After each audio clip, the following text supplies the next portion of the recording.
হায়দ্রাবাদে তুমুল বৃষ্টি, ভেসে গেল মুসি নদী। মুসি নদীর ওপর পুল প্লাবিত, সাধারণ মানুষকে ওই এলাকা এড়িয়ে চলার পরামর্শ দেওয়া হয়েছে। প্রবল বৃষ্টিতে হায়দ্রাবাদের দুটি বাঁধ হিমায়ত ও উসমান সাগর প্লাবিত। জল উপচে পড়া ঠেকাতে খুলে দেওয়া হয়েছে দুই বাঁধের সমস্ত লক গেট। মুসানগর এবং শঙ্করনগরের মতো নিচু এলাকায় জল বেড়েছে। পুরসভার পক্ষ থেকে ওই এলাকায় 55টি পরিবারকে অন্যত্র সরানো হয়েছে। দুর্গতদের কমিউনিটি হলে সরিয়ে আনা হয়েছে। বছর ঘুরে মাত্র 4 দিনের জন্য ঘরে আসছেন উমা, কিন্তু সেই কটা দিনের জন্য চোখ পাকাচ্ছে আবহাওয়া।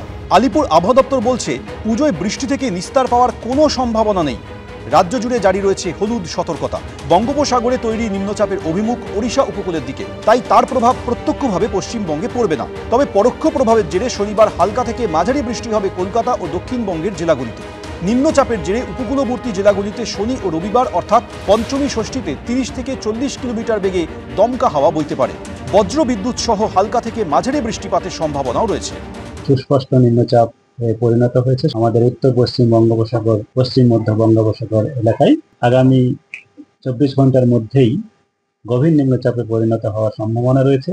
আর এরই প্রভাবে আমাদের আগামী দুদিনে পশ্চিমবঙ্গের সমস্ত জেলাতেই প্রায় সর্বত্রই হালকা থেকে মাঝারি বৃষ্টিপাত হবে। ভারী বৃষ্টিপাতের সতর্কতা কয়েকটা জেলায় দেওয়া হয়েছে, মূলত আমাদের দক্ষিণ 24 পরগনা, পূর্ব পশ্চিম মেদিনীপুর, ঝাড়গ্রাম। 26 আর 27 এই দুদিনের পরে বৃষ্টিপাত কমবে 28, 29, 30।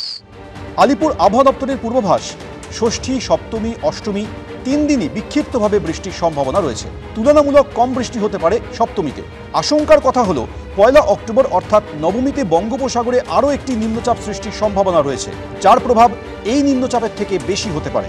সেদিন থেকে দক্ষিণবঙ্গে বৃষ্টির পরিমাণও সামান্য বাড়বে। 2 অক্টোবর অর্থাৎ দশমীতে ভারী বৃষ্টির আশঙ্কা রয়েছে। শনিবার উত্তরবঙ্গে হালকা থেকে মাঝারি বৃষ্টিপাত হতে পারে। ষষ্ঠী, সপ্তমী ও অষ্টমীতে বিক্ষিপ্তভাবে বৃষ্টি হতে পারে আলিপুরদুয়ার, জলপাইগুড়িতে। ঐশী মুখোপাধ্যায় ও প্রবীর চক্রবর্তী, এবিপি আনন্দ। ত্রিধারা সম্মেলনী এবার ৭৯ বছরে পড়ল। চলো ফিরি তাদের থিম। যে আবহ তৈরি করা হয়েছে সেই আবহটা হচ্ছে একটা পাহাড়ের গুহা, সেই গুহার ভিতরে মন্দিরে পূজিতা হচ্ছেন দেবী। প্রথমে দেবী প্রতিমা দর্শন করাবো। মাটির তৈরি প্রতিমা, কিন্তু দেখে মনে হবে কষ্টি পাথরে খোদাই করে তৈরি, এবং তার যে মণ্ডপ সজ্জা গোটাটাই এটা পাথুরে একটা অবয়ব রয়েছে, এবং গোটা মণ্ডপ জুড়েই একটা পাহাড়, পাহাড়ের গুহা, সেই গুহার যে দেওয়াল জুড়ে লেখা, মানুষের যে স্বকীয় প্রতিভা, তার উদ্গীরণ, এবং সব মিলিয়ে সেই প্রাচীন সভ্যতায় ফিরে যাওয়াকেই চলো ফিরি এই থিমে বেঁধেছেন এখানকার উদ্যোক্তারা। ওপরে যে লাইভ পারফরমেন্স দেখছি, সেই লাইভ পারফরমেন্স একটা উদ্দাম নৃত্য। পিছনে শিবের মূর্তি, সেখানে স্নিগ্ধ শিব, কিন্তু তার সামনেই তার আর এক রূপ, উগ্রতার প্রতীক হিসেবে বারাণসী থেকে এসছেন তারা, এইভাবেই লাইভ পারফরমেন্স করছেন।